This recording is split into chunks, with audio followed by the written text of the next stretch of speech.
Welcome to the Recruiter Startup Podcast. We are at the closing stages of COVID-19. There are green shoots across the marketplace. There's a bit of optimism. I'm joined here today by, we'll call him strategic advisor, Andy Hallett. How are you today, sir? Good, thank you. Yeah, the sun's shining in London, so it's fantastic. Is that the view out your window, is it? Yeah, someone's window, not mine, but yeah, that's the view out the window. So I've asked Andy to come on today because he has been acting as a strategic advisor / marriage counsellor between myself and my wife for our existing and new business that we're looking to go into. So I suppose we'll just set the scene to begin with. Andy, how did we come across each other? So, I left S3 in November. So I basically sat down in Cape Town, in the garden, and I thought about getting a job. Natural place to go was to reach out some of the rec to recs, and you had the biggest footprint out of any of them. So, you were everywhere on podcasts, on LinkedIn. So, and you sort of probably knew the people that I needed to know, the sort of CEO level, that type of thing. So, I reached out to you and, said, what have you got, basically? And what was really nice was that, we spent a lot of time talking, and you clearly knew a lot about the industry and what's hot, what's not. And that was really invaluable. And also listening to some of the podcasts around some of the other firms, have been really useful to me. So that's how we met. What did you think when we first spoke? Well, firstly, I thought I'm not going to place this guy, 100%. What? You didn't tell me that. Well, I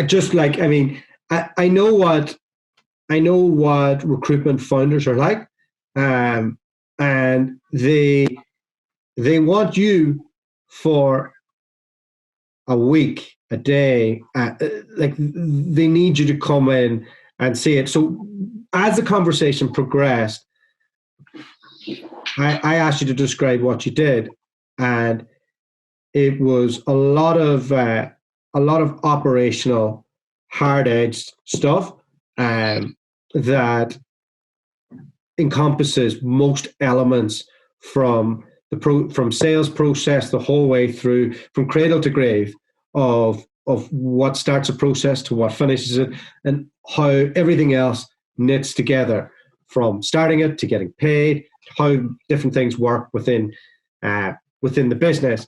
And what I was getting from you is that all the stuff that you had is stuff that I don't have in my business.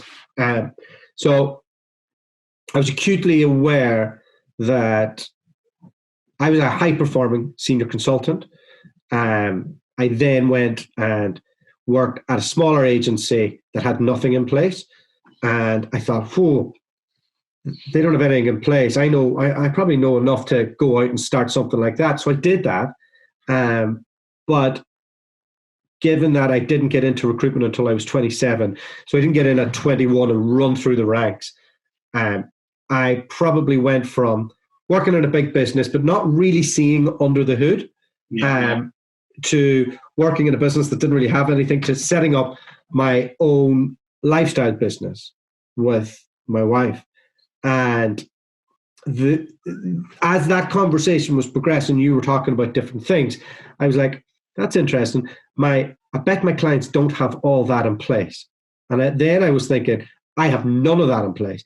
And then I was thinking, I've been studying recruitment, founders, everything for 2 years now. I've been asking a lot of difficult questions, and you went right into the crux of specifics on things that needed to be in place and how to go about that. And then I started thinking, look, you probably have a business here. You don't have a job here. So you should start thinking like that. Yeah, it's interesting actually. So some of the best advice I got from people is, don't rush into anything. So, don't just go and do another job at another company. You've been there 20 years, so take your time. And actually, the good thing actually, and as our conversation sort of, went on, I was having parallel conversations where people were saying that.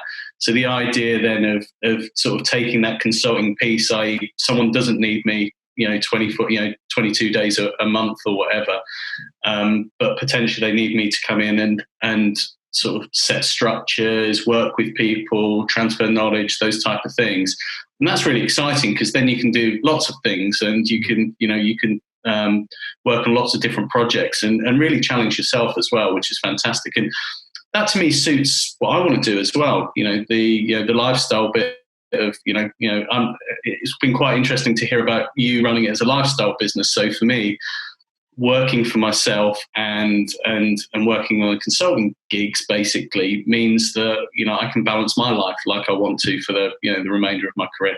Yeah, I think as I introduced you to some people, you probably became aware that although your skill set could be used and put into practice at firms that have already had at least one exit or one event, a lot of them have engaged NEDs and have some things in place, or at least have spent that money. Where there seems to be a massive market is people who want to get from 10 to 50, and that you seem to have kind of carved out, starting to carve out a niche in that space. Has that surprised you? I think typically what happens is the guys who found recruitment businesses are brilliant salespeople. They're brilliant at building teams. They're great with customers, client relationships. I think, and it's not uncommon what you see is those guys get to a certain point through inertia. They just will get there through sheer will. And when they get there, typically what will happen is they might not put the structures in place that enable them to get to an event or enable them to scale quickly. They might have some ops or some commercial in place, but typically it's probably one of their first people that they had. They've hired them, and they're probably great for the company. But who's helping them? Who's structuring them? Who's sort of marking their homework? So I think you're right. There is that sort of niche where you can go in and challenge, and ultimately it's their businesses. But who's asking them the difficult questions? I mean, I was very lucky at S3 because you're surrounded by experts, you're surrounded by people who've done it. So constantly, there's that challenge. If it's a financial question, you've got great financial people challenging you. If it's an HR question, you've got HR supporting you all the way through the process. So who's doing that? Who's putting in place all those structures for those companies? And typically what would happen on an exit is where a company comes and looks at you. If you've not got those structures in place, so the moment that you walk away from the business, it all falls apart, then you're going to get chipped on your price, or you might not get your sale away at all. So let's get to the good stuff. Yeah. I think the good stuff here is getting under the hood, and we've let you under the hood. So what's that experience been like dealing with two polarizing founders who are husband and wife? Yeah, let's start with that. It's been great fun, and the exercise to go through with you guys has been the exercise that you follow pretty much anywhere. Okay, so if to describe if the characteristic of you two, if I was to describe you to someone, I'd say literally, you're the gunslinger, go out, do this. You've generally got 2 ideas a day, possibly even in the same sentence. And Charlotte's the conservative one that's like the handbrake on this. And between you basically have this stop, start, which has served you well. So the thing was, you had to strip it back probably about 2 or 3 decisions to understand why you're doing this. And for me, it's right. Okay, we're now moving from a lifestyle business, which is basically us, and to right. Okay, we want to build a business that creates some value. So in 10 years' time, we can exit or take a back seat and go off and do what we want to do. So I think probably it took a while to even get back to you admitting that that's what you wanted to do. I mean, you talked about it, and said, yeah, this is what we want to do, but there was nothing to underpin that. So, but actually then understanding what your goal was really important. So once we sort of nailed that, it then made everything else back from that easy. Yeah. So when you come up with an amazing idea that, and I'd say, right, okay, yesterday you told me that you want us to be a scalable business in 10 years time. How does that fit with this? Just doesn't, and I think what I've hopefully done is try and start getting you thinking about that dot at the end. So you're A now, how do you get to Z? And all of those letters in between that we'll need to go through. And it's been a fun experience because for me, it's instinctive, I think, about how you take something, you grow it, you scale it, because that's what I did. I was, don't get me wrong, it wasn't me. I was part of a big machine that did it. Mm-hmm. But there was a process to it, and there was a strategy, and then there was an execution on that strategy. And so for me, it's almost instinctive. So what's been helpful for me working with you guys is I'm like, right, this thing that I know and I understand, I've got to unpack it. So I've got to be able to explain it, because typically you'd go into a room and 8 people you're working with just knew they knew it. It was instinctive. So you didn't even second guess it and question it. And similar things where I think of similar times in my career where we've had this, here's the problem, this is where we want to get to, or here's the opportunity, this is where we want to get to, and then just that logical process backwards. Yeah, and I think the way you did that to engage Charlotte was to get her to pick a number. What's the number you want to sell for? And I like all of a sudden she went from being semi-engaged to I'm right in. So you picked a driver there with her. Did you figure that piece out quite quickly on motivationals? The point is, right, it's like trying to pitch a tent in the wind, right? Unless you get one stake in the ground, you've got nothing to work with whatsoever, right? Yeah. And you'll have the joy of going camping with the kids at some point, right? And it's a miserable experience if you can't pitch the tent very easily and very quickly. And it's as simple as that, right? Because otherwise we're just going to be flapping around. Yeah. So look, the number could be north or south of that, but it's a number. And every conversation, at the back of the mind, and if that's, motivated, or if that's sort of locked in that, right, okay, well, this is the prize for building a scalable business as opposed to just a really cool lifestyle business, that's exciting. And the other thing that then became important is, right, okay, so that's Z, okay, what are our values that are going to underpin that? So, what do we hope, what won't we compromise on? What will we do? What won't we do? That was really important as well. So, keep the things that, keep your butts right. We want a distributed workforce. And as we sort of start talking what must have been earlier in the year, and then we've gone through COVID and stuff, then your strategy looks well beating, in terms of that. You've been right for 5 years and the world has now caught up with you. Yeah. Now, actually, had you had a scalable business right now, then you could have just added water and bang, bang, bang, bang, bang. So look, it doesn't matter, because it's a 10-year journey, or if we can get there sooner, even better. That's how we've got to think about it. But that decision was right. So how do we go about taking these right decisions, but just making them scalable and repeatable? Yeah, the other decision is basing the business around remote principal recruiters and giving them a home. Yeah, and what's been interesting to do is work through the proposition and keep you disciplined around it. And there's lots of things that you see in the market, and you're like, yeah, but what if we did this? Or what? And it's brilliant to see, And if anyone could see my WhatsApps, I must get pitched twice a day. And the whole thing for me is like, okay, but can't work like this, because it's got to be a case of these are strategic decisions, and you don't take strategic decisions on a WhatsApp at 6:30 at night. Yeah. You plan it, you think it through, and you really sort of then say, right, okay, how can we turn this into a big business, and how can we double down on this, and and that strategy then informs your people strategy and your market strategy and all of those things. But until you've got those sort of founding principles in place, you can't move on and do that. And it's been interesting working with you both on that, and it's really helped me sort of think, well, actually, I'm in other networks, I'm talking to people, and there's some themes that start to come across actually, which is quite interesting as well. I think on the other side, there's my gunslingingness, and then there's Charlotte, who is very conservative when it comes to cash. And what was it like going through? Because one of the things you did was an audit. So what did that tell you?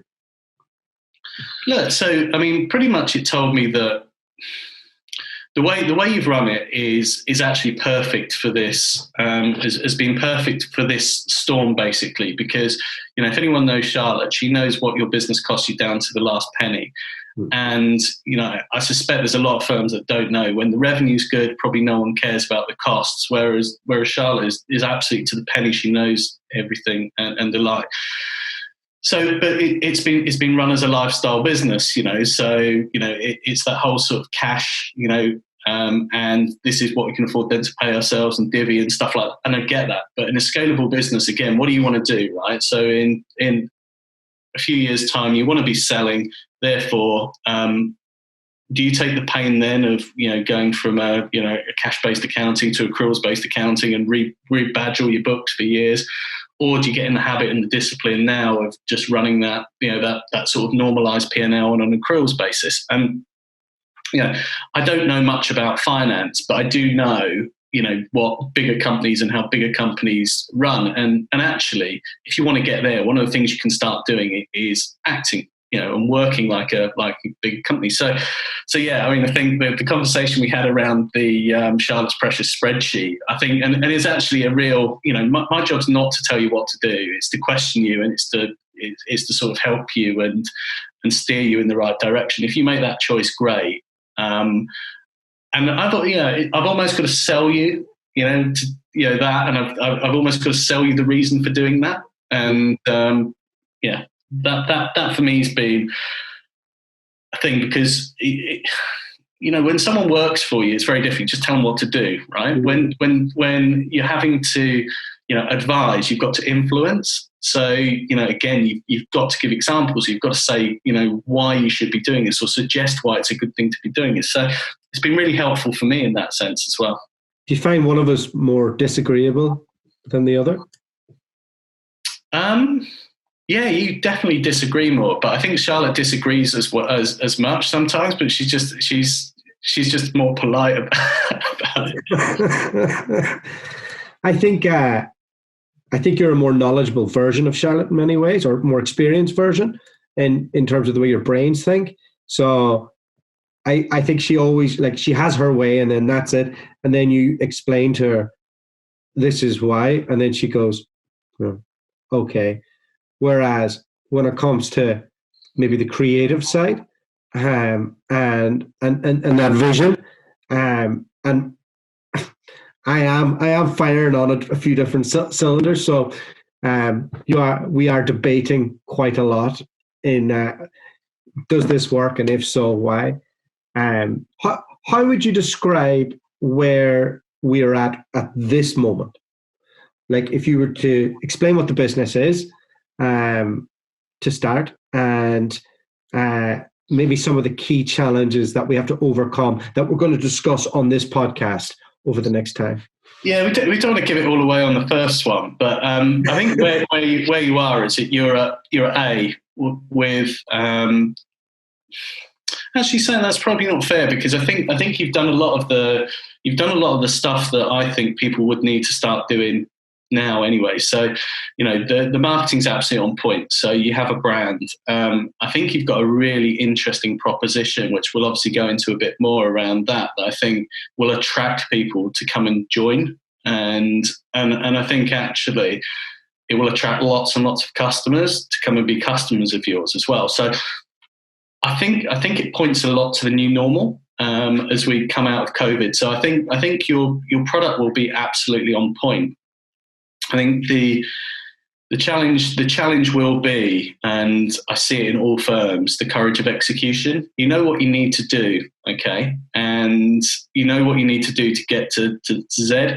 Will we have the discipline to do all of those steps and, not veer off and, go off into something else, but actually say, okay, if we're taking this decision, does this move us further away from where we wanted to get to, or does it move us closer? And it's fine along the way to take detours. That's absolutely fine, but just realize that Z's that far away, or Z won't be worth as much if we take this detour now. The courage about execution. We haven't got that far with you in terms of what are the operational SLAs. That's going to be an interesting one with this proposition. Yeah, and the reason we haven't was because you've moved into solutions straight away. You're at sort of stage 2 and 3, whereas you haven't worked out what the problem is. So the danger is you go and solve the wrong problem. So for me, Einstein, I think, said, I can't remember the exact quote, but if he said, gave me an hour, I'd spend 95% of the time framing the question and 5 minutes to solve it. That was pretty much it's the thing. Let's be really, really clear constantly what it is we're seeking to achieve. The solution will then be obvious.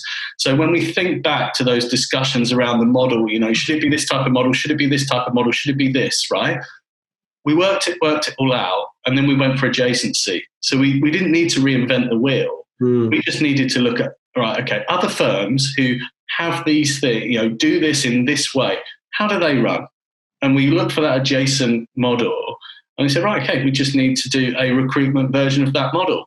I don't know many people who are running that as a model. And hopefully we don't find out there's a real reason why. But that makes sense. So to go back for what you're looking to achieve, what you believe your proposition is to people who are going to come and join you. Perfect model. Okay. But we wouldn't have got there because you'd have been out there setting up bank accounts, stuff like that. You'd have had websites built, you'd be podcasting, you'd have had the logo done, until we'd actually really sort of honed down on Yeah. Next episode, I'm gonna get Charlotte to do this with you so people can kind of understand the way that her brain thinks, and maybe give people an insight into some of the challenges of dealing with two polarizing co-founders. And maybe you guys can go through some of the maybe operational challenges in a bit more depth, because I think that would be quite valuable for people. But what we're going to do is, as this grows and keeps going, we're going to keep bringing Andy back, and we're going to probably debate out problems in real time. So hope you all enjoyed this. And where can people find you, Andy? Generally on LinkedIn. I've not had the execution of my website yet, so I'm there on LinkedIn, and or Andy@rexband.com. All right. Thanks, Andy. Till next time. See you later.